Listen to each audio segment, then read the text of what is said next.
But to you who are listening, I say, love your enemies, do good to those who hate you, bless those who curse you, pray for those who mistreat you. If someone slaps you on one cheek, turn to them the other also. If someone takes your coat, do not withhold your shirt from them. Give to everyone who asks you, and if anyone takes what belongs to you, do not demand it back. Do to others as you would have them do to you. If you love those who love you, what credit is that to you? Even sinners love those who love them. And if you do good to those who are good to you, what credit is that to you? Even sinners do that. And if you lend to those from whom you expect repayment, what credit is that to you? Even sinners lend to sinners, expecting to be repaid in full. But love your enemies, do good to them, and lend to them without expecting to get anything back. Then your reward will be great, and you will be children of the Most High, because he is kind to the ungrateful and wicked. Be merciful, just as your Father is merciful. May we bow our heads for prayer. Dear Heavenly Father, thank you for the Sabbath and for the time we could come together for fellowship and for praising your name. We pray you continue to be with us in this service, that you'll be with all the families represented in this room and those who weren't able to make it or are traveling today. Please open our hearts to your message that we can understand your love and how to share it with others. And we pray for all these things in Jesus' name. Amen.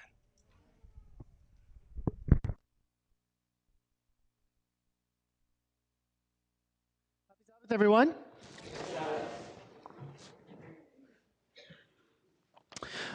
So every week, we've been going over a passage from Galatians, and our theme basically throughout this series is what would our world, our family, our neighborhood, our workplace look like if we actually became adults that God intended us to be, right?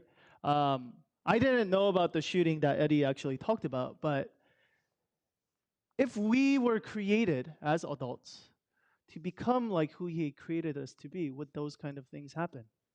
Would there be so much hatred and wars and violence in this world? And so we've been going over, okay, it first starts with us. Some of you are already adults, some of you guys are becoming adults.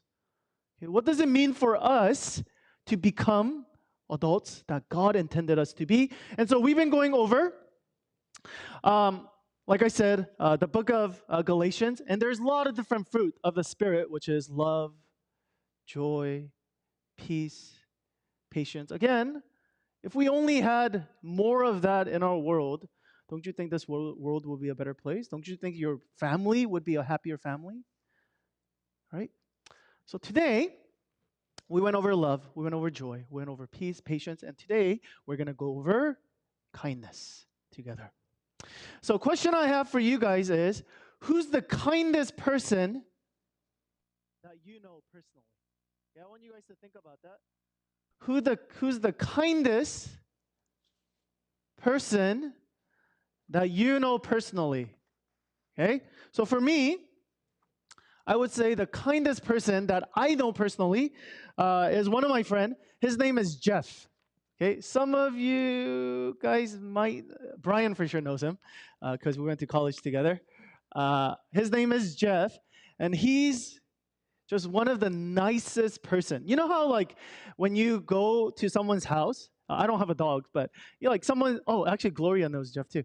Like you go to someone's house and the dog just comes and he's like just so happy, right? I'm not likening Jeff to a dog, but I'm just saying like every time I see him, I just feel like so happy to see him. And I know that he's happy to see me. And he's just like such a genuine person that he's just so happy, right? So do you guys have anyone like that? Where someone is really, really kind to you. So there's actually, Grace actually jokes about this, but I think there is some truth to it. Grace actually said that she actually got married to me because of Jeff. Okay? What happened was when me and Grace were dating, I kind of messed up. I don't want to give you all the details. You could ask Grace later. I kind of messed up, but she was willing to give me another chance. But on that date, we actually had a double date with us two and Jeff and Michelle, that couple. And Grace gave me another chance at the end of our like double date together because she thought, oh, if Kirin has good friends like this, that means he must be kind as well.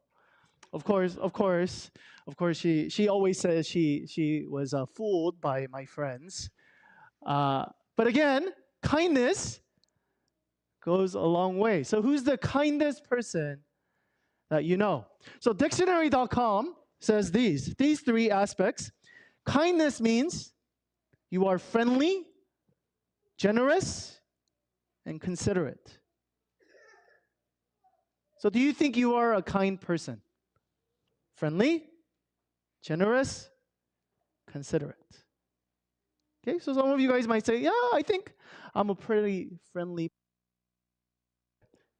Um, but today we'll see that as for Christians, this word kindness, it actually is very, very different from the kindness that dictionary.com actually just gives us. It gives us actually a much, much, much higher standard of what this word kindness actually looks like. So, uh, Jeremy read for us from the Sermon on the Mount. And I'm not going to read all of it, but this is kind of just the summary of what Jesus is essentially saying. And he says, according to him, Jesus says, Christians, talking about the followers in here. If you're not a Christian, no problem. But Christians, this is the type of kindness I want you to bestow on others. Not just the simple, not that it's necessarily simple, but friendly, generous, considerate. But this is what I want your kindness to actually look like. So he says this. I'll control it from here. Love your enemies. Do good to those who hate you. Bless who curse you. Give to everyone who asks from you. And lend and expect nothing in return. Now, if you're normal, okay, when you look at that list, you think, no way. Okay, that's not possible. Okay, nobody does this. It's not a possibility. Right? And the second thing you might think is, okay, even if it was possible and I were to do this, like, I'm going to be in ruins. Right? I'm going to be taken advantage of. I'm going to have like slap marks all over me. I'm going to have no money in the bank. Like, I'm not going to get on with my life if I actually try to carry this out. Okay? So again, the first two thoughts, whenever we look at this, we go, no, this is crazy. We can't do this. Maybe this is just a nice religious, moral saying, but no, we can't. This is not practical at all. Or we say, I can't go up in my life if I actually do this. So, Christians, I'm talking to specifically Christians, it's good, right? It's good that you feel that way, because I feel the exact same way. But Jesus doesn't just leave us to just say, do these things and just, that's it. But he actually gives us the power to actually do these things. So let's kind of go through what he's really trying to say here, and what's the rationale behind all of this madness, and let's see how Jesus actually gives us the power to actually do this, okay? So for most of us, we are attracted by nature, I think it's just human nature, we are attracted to people that are similar, right? And most of us in here are Koreans, right? Okay, so that in itself already shows that we're attracted to people who are similar. But also, I'm glad that there are some, non-Koreans too, because that's much better. Okay, so opposite of that is we aren't, for some reason, we are not very good with people who are different than us. So think about most of the people, okay, that you spend an incredible amount of time with. Not just, like people you're working with, but people you actually invest your time, your resources to. Most of them are people that are similar to you. Okay, so they might be, like I talked about, racially, they might be similar. Or they might live in the same type of neighborhood that you also live in. Or they might have the same level of socioeconomic level, so money or status or career. Most of the people you hang out with, spend time with, you put your resources, time. If you think about it, a lot of it is similar. Maybe you have little kids, you spend time with other adults that also have kids. Some of you guys who are students, then you tend to spend time with others who are students as well. So again, that's natural. That's something that we do all the time. Some of the reasons is because it's comfortable and it's convenient, right? For example, if I'm going to have a very difficult time talking to kids about school because, for me, it's been about 15, 20 years, some of you guys longer, that I've been in school. And so it's hard to, like, how's school, how's classes? Oh yeah, I had to study for, that's hard for me. Or in another spectrum, another end, I don't have kids yet, hopefully soon. But I don't have kids. So if, like I go to Wise Bible Study and they talk about like, breastfeeding and diaper changes, and I had to wake up early to feed like those kind of things. I learned so much, by the way. Like the adults, the wives always tell me, like, Kirin, you're gonna be ready for baby because you learned so much from me, and I agree. But at the same time, it's hard for me to continue to hear that, right? Because it's not something that I can resonate with. So again, we hang out with people who are similar to us. Why? Because it's comfortable, it's convenient, and a lot of times, what we like to do is we hang out with people who make us feel comfortable and convenient and actually benefit us as well. Again, it's natural, right? A lot of us are in this room because we benefit each other.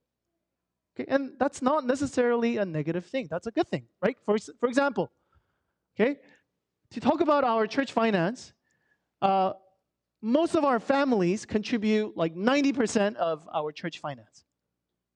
Okay, but because of that, we're able to actually run the church and do a lot of things. A lot of young adults, okay, they don't financially support as much because, maybe they have debt or, different reasons. But the adults actually support our young adult quite a bit. But we see, like today, we're going to have Kids Day, we see the young adults actually taking care of the kids as well. And so you see, it's this like beautiful cycle of servitude that actually happens where you benefit and I benefit. And again, that's a beautiful, beautiful thing that we can have this kind of a community where we can serve one another and we can help one another. Okay? But again, this is totally different from what God is calling us to do, because He's saying, okay, if you do good to those who are similar to you, or if you do good to those who benefit you, what good is it? Now, we're going to see what that word is later, but these are some of the phrases that Jesus actually uses. He says, if you do good to those who do good to you, what benefit is that to you? For even sinners do the same. Okay, put it another way. He actually repeats this phrase, what benefit is it to you, 3 different times. Okay, and some versions, depending on your Bible, it's going to say, what credit is that to you? What good is that to you? What benefit is that to you? We're going to go over that word soon. There's another phrase. If you greet only your brothers, what more are you doing than others? Do not even the Gentiles do the same. Okay? So he's not minimizing that, we have a church family and we're benefiting each other. That's great. Those are good. But you, as Christians, okay, what more is there? Okay, so what he's trying to say is you don't necessarily need to be a believer or a Christian or a loving person or a kind person to necessarily do what you're doing. Okay? Anybody can do that. If you receive love, you give love back. That's how the system works. Okay? If I go and work for a boss, I worked. I put in my part. He gives me money. That's normal. That's average. That's good in itself. The system is not broken. But he's saying, what benefit, what good, what credit is that? Okay? Now, the word that for us, if we hear the word, what credit is that to you? What benefit is that to you? What good is that to you? It doesn't really make too much sense. So what you have to do now, go to the Greek, because it was written in Greek. It's really, really interesting. Because in the Greek, it actually, and I don't exactly know, I actually talked to Grace about this because she's much better at Greek than me. So we actually we didn't do a long research, but the word actually says, okay, when it uses this phrase, going back, and if you do good to those who do good to you, what benefit is that to you? It actually uses the word charis, which is grace. Okay? So I don't know why. I feel like it would have been much easier for all the readers if they just translated as grace. But I don't know, maybe they wanted to make more sense of it. But this is what Jesus is saying. And if you put the word grace in there, it just makes so much more sense, okay? If you do good to those who do good to you, where's the grace in you? Okay, for even sinners do the same. Tax collectors do the same. Gentiles do the same. Outside, people who don't believe in this idea of grace. Okay, what is this idea of grace? Which is unmerited love, unmerited kindness. You don't deserve anything, but still somebody bestows kindness onto you. That, outside of the world, of course they don't do that. Of course, you scratch my back, and then I'll scratch your back. Oh, you benefit me? Of course I benefit you. But Jesus is saying for you Christians, if you do, hey, you scratch my back first, I'll scratch your back first, where's the grace in that?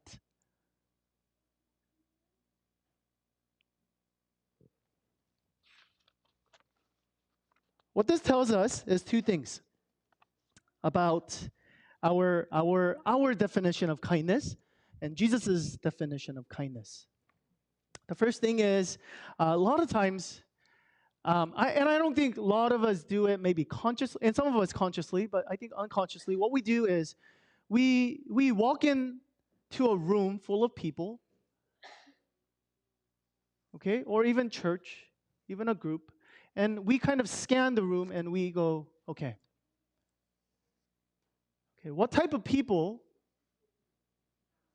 are going to make me feel like who I really want to be? Or in another hands, okay, what type of people are going to make me feel better? What type of people do I want to associate myself with because I could identify with them? So for example, I walk in the room and I go, oh, that person is successful. I'm successful. Or I want to feel successful. So I spend resource, time, energy with that person. Or if appearance is very important for me, I spend time with somebody who dresses well, who's extravagant, who has a nice house or car. Why? Because even if I don't have those things, by me associating with that person, that makes me like that person, right? Why do we take pictures with celebrity? Or why do people take pictures with celebrity and post it on Instagram? Why? Because I want to be like that person. I want to say, hey, this person knows me, and I get to take a picture with them. It makes me feel good. So again, some of us, we do this consciously. Some of us, I think most of us, we do it unconsciously. But again, the basic idea is we hang out with people that benefit us. We hang out with people who give us or who makes us feel good. And Jesus is saying that takes absolute no grace to do. Anybody does, everybody does that. Another couple of examples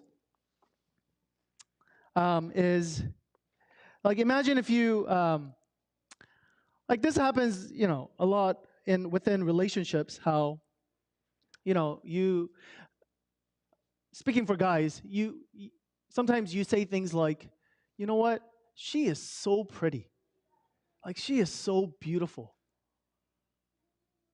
Like if I ask her out and she says yes to me, a lot of times it's more like if a really pretty girl says no to you, it's more crushing, not necessarily because she doesn't love you back, but because you feel worthless.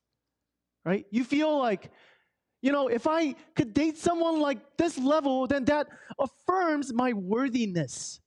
But if she says no to me, then that shows me where I'm actually am. Okay? Again, it's not just for guys. For girls too. We do this all the time in a lot of our relationships.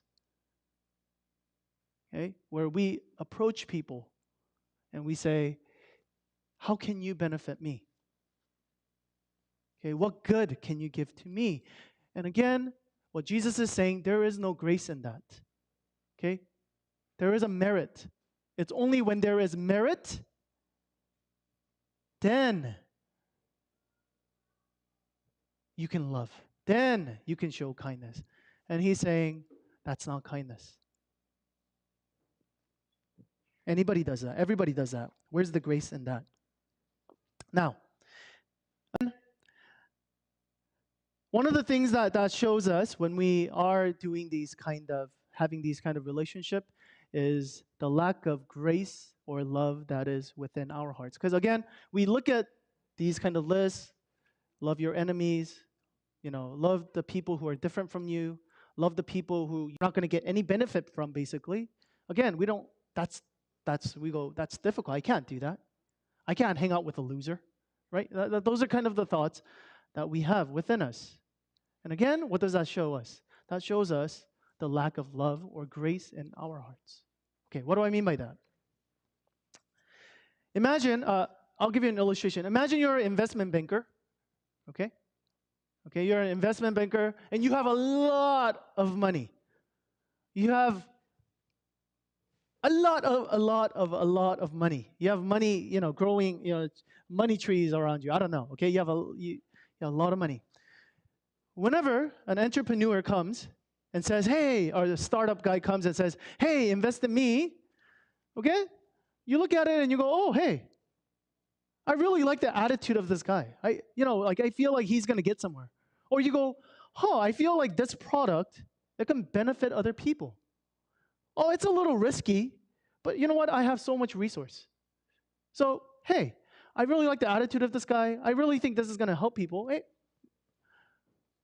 you invest much generously.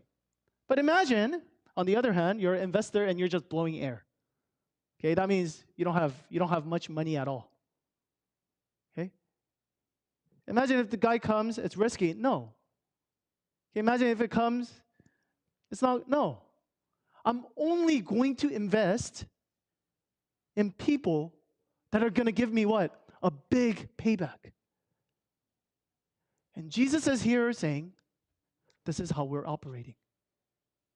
All of us, we go, I have limited time. I have limited resources. I have limited love or grace within me. I only can invest in people where I know I'm going to get a return back. I have to get that love back because I am so empty. You see? It's people who are empty who do these things. I can't just graciously give to you. I have none. I have nothing. I am dry. I am blowing air. And Jesus is saying, yes, there is no grace in that. There is no benefit in that. There's no benefit to you. There's no credit to you if you do these things. So again, we look at how we behave and we go, wow, I do that. I have agendas when I meet people. If I think I'm going to get something from this guy, I'm going to spend a lot more time than a bum or somebody who's ugly. Okay? Like, that's not going to make me feel good. Okay? So I'm going to spend time with people who make me feel good. Okay? And again, they'll go, wow, I'm really, really selfish. Okay? Or we look at like I said, we look at our heart condition and we go, I have no resource, I have no time to actually do that. So again, like I said,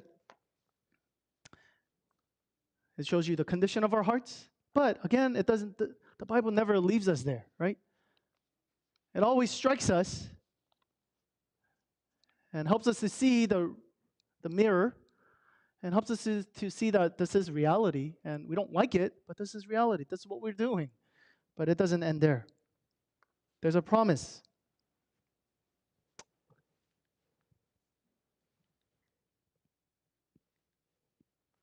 But love your enemies and do good and lend, expecting nothing in return. And your reward will be great. And you will be sons of the Most High, for He is kind to the ungrateful and the evil. What is He saying here? Now, one of the things you have to be careful you have to be very careful. I mean, in all literature, but especially the Bible, because people misuse it so often, but is you have to look at Jesus is saying in the context of the whole Bible's message, right? And the whole Bible's message is this idea of grace. Because if you just read this, it makes it sound like, okay, you see, if you forgive, then I'll forgive you, right? Or if you do these things, then I'm going to call you sons. If you don't do that, you're not worthy. And it's easy to think that way. And I think that's how a lot of us, whenever we read the Sermon on the Mount, we go, okay, I got to do these things, then I'm going to receive God's love. But again, we got to read the Bible in the whole context of things, which is this idea of not you earn stuff, you earn salvation, but it's this idea of grace. Right? And that's why Jesus mentions this word grace before. He says, what grace is there? So what he's trying to say is, no, because you have been loved, okay, because I call you sons and daughters, do these things. So what does this mean for us? Again, let's go back to the illustration of your investor blowing air. You don't have anything, you don't have any. But imagine if somebody comes to you, a billionaire comes to you and says, hey, I like what you're doing. I'm willing to give you all of this investment that I have, that I put my savings towards, and it's all up to you now. I leave it in your hands. You manage what I have. So now you're no longer feeling the pressure of feeling like I don't have anything, I got nothing. But the idea of what Jesus is trying to say is, no, you're sons and daughters of God. The love that you are seeking for from other people, the feel-good stuff that you want, yeah, those are things that we need. You know what? You have unlimited resource from God. You don't need to try to get it from other people. You don't need to get grace and love from other people. You don't need to get acceptance from other people. You don't have to have security by marrying a successful guy. I got you. You're already sons and daughters of God. And it's this beautiful illustration of, I shared this illustration before, but it's like this homeless guy. He's been homeless for like 10 years, but he didn't know that his uncle actually, when he died, put him as, the inheritor of all this money. So he was living as a homeless dude, but he didn't know he actually had like millions of dollars in his bank. And that's exactly what Jesus is saying to us. Okay? Jesus is saying, It's totally understandable. If you don't got anything, then yeah, of course you have to invest in people that gives you back because you got nothing. But Jesus is saying, where's the grace in that? Don't you remember your sons and daughters? Don't you understand? You already have security. You already have salvation. You already have love from me. Now, go and give that out freely.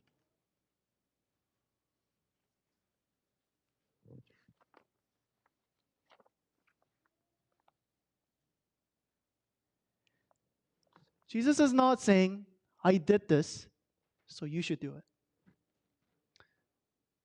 He goes much deeper. He says, I did this for you. Love your enemies. Romans 5 or 6. Romans 5. Okay? Even when we were his enemies, Christ died for us. Okay? Lend and expect nothing back. Some of us, we have taken and taken and taken so much from God, and we haven't given back a penny.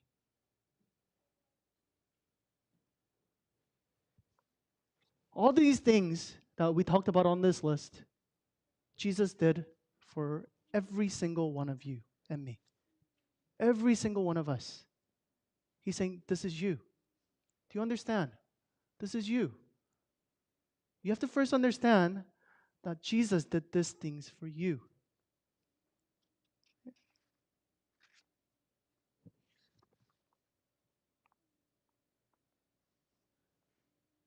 What did Jesus get for loving you? Nothing. But not just nothing, it was way worse than that. It was infinitely worse than that. What did Jesus get? Psychologically or emotionally when he decided to love you?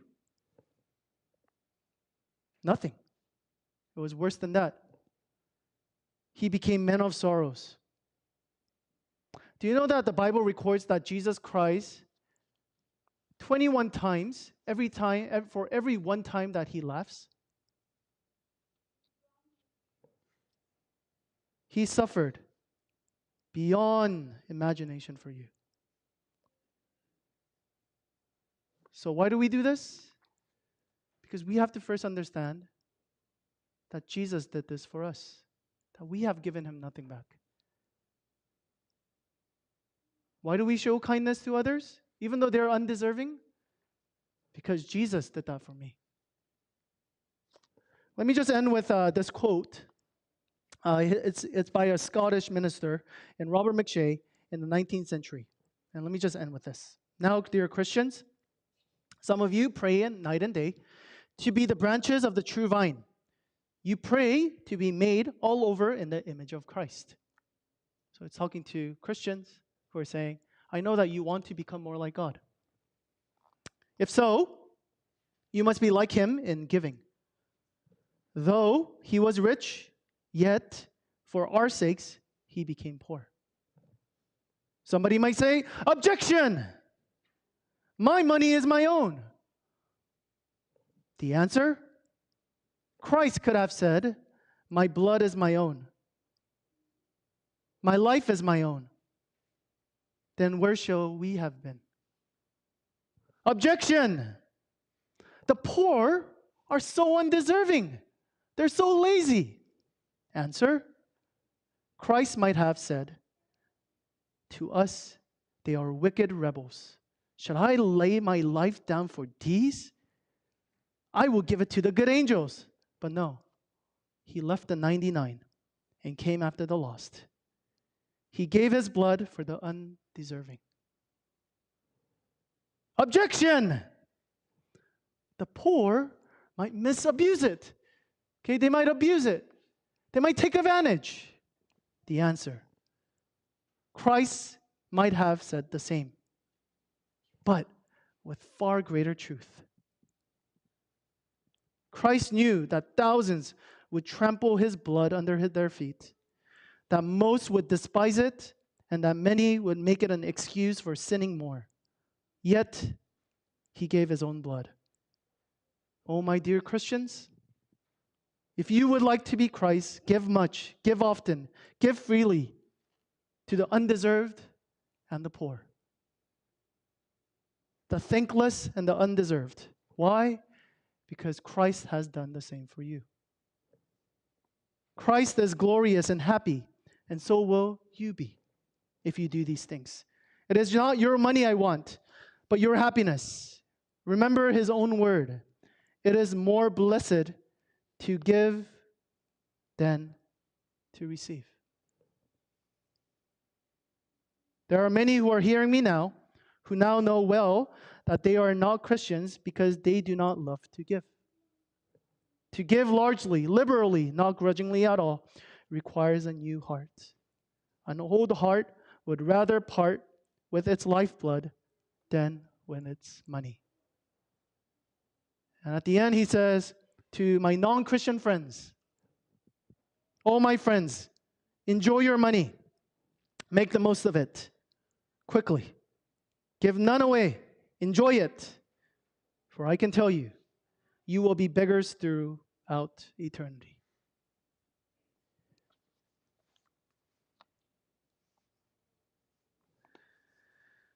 Again, Christ has given us and shown us kindness. Who do we need to be kind to? Who are the people that we dismiss? Who are the people that we reject? Because they are absolutely no benefit to us. Again, easy thing here is to feel shameful or feel ashamed. But that's not what Jesus is trying to do. What Jesus wants you to do is to understand the grace that you have been shown. So if you feel guilty, if you feel ashamed, turn to Jesus. May you be sons and daughters of God, so you may give kindness to those who don't understand his love. Let's go into our time of reflection.